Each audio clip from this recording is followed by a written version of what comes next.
Is your metabolism playing hard to get? Let's talk metabolic flexibility. Ever had that friend who only ever wants to eat at one restaurant? No matter how hard you try, they're stuck in their ways. Well, believe it or not, our bodies can be a little bit like that friend, especially when it comes to how we use energy. This quirkiness is known as poor metabolic flexibility. But what exactly is it? Why should you care, and what does it mean for your health? Stick around, and let's break it down, pun intended. And if you're already convinced you're on the inflexible side and looking for a fix, click the link in the description. So, what's metabolic flexibility anyway? Think of metabolic flexibility as your body's ability to switch between different types of fuel sources efficiently. Ideally, our bodies should be able to transition smoothly between burning carbohydrates, like that yummy pasta, and fats, hello, avocado toast, for energy. But not everyone's metabolism is that adaptable. Some of us struggle to switch gears, and that's where the term poor metabolic flexibility comes into play. If you're wondering why some of us have a metabolism that's more stuck in its ways than others, there's a variety of reasons. 1. Diet. A constant high-carb or high-fat diet can reduce our body's ability to switch between fuel sources.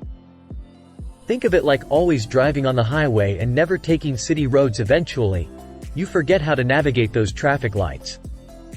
2. Lack of exercise. Physical activity, especially the kind that gets your heart pumping, helps train your body to use different energy sources efficiently. 3. Genetics. Yep, sometimes you can blame it on your genes.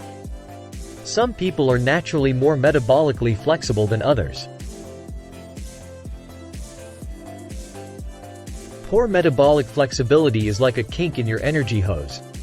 It can lead to 1. Weight gain.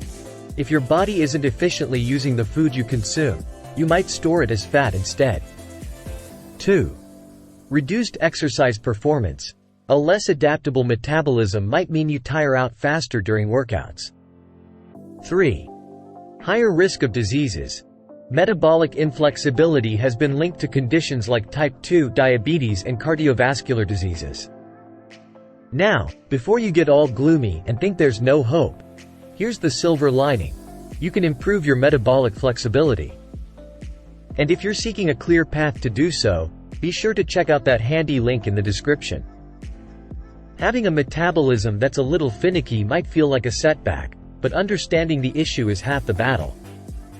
By being mindful of your diet, committing to regular exercise, and seeking out the right resources, like the solution we've linked below, you can train your body to be more adaptable.